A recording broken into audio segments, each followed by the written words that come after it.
reality is frequently depressing, especially when it entails a 34-point home setback that threatens to topple a 2-1 record. On Sunday, the Buffalo Bills totally destroyed the Washington Commanders 37-3, handing Sam Howell his first authentic "welcome to the NFL" moment. The Commanders are feeling the adverse effects of a tiny sample size that may have people asking for a new quarterback as the week goes on. The NFL season can be fickle as opinions and performances can vary drastically from week to week. Howell easily had his worst performance as a professional, throwing 4 interceptions and being sacked 9 more times as the Commanders fell behind 37-0 before a pointless field goal with roughly 50 seconds left.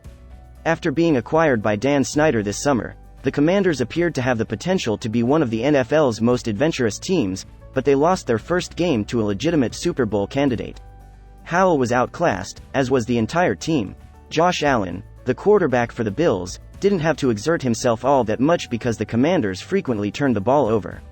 It's not a groundbreaking assertion to say that the quarterback play the Commanders displayed in their defeat won't be good enough to win games. Howell recently faced a squad with a very strong roster in his 4th NFL start. Even yet, it's difficult to avoid having negative reactions to his performance, especially given that the Commanders will need the victories to improve their prospects of making the playoffs in the NFC East, one of the hardest conferences in sports. After the humiliating loss on Sunday, head coach Ron Rivera spoke to the team in the postgame address. "Obviously, he was giving me advice and trying to give me little things here and there that I can do a better job of," Howell said.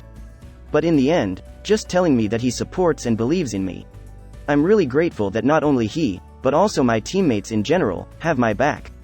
Because the Commanders currently need to determine if Howell has the fire to be a long-term starter more than they need to start Jacoby Brissett, who likely provides them a greater chance to win a single game, Howell should likely remain the starter. That cannot be altered by one terrible performance. This club is still up 2-1 and possesses enough elite quality to cause problems for most teams. However, after Sunday's performances, their existing resume appears fragile.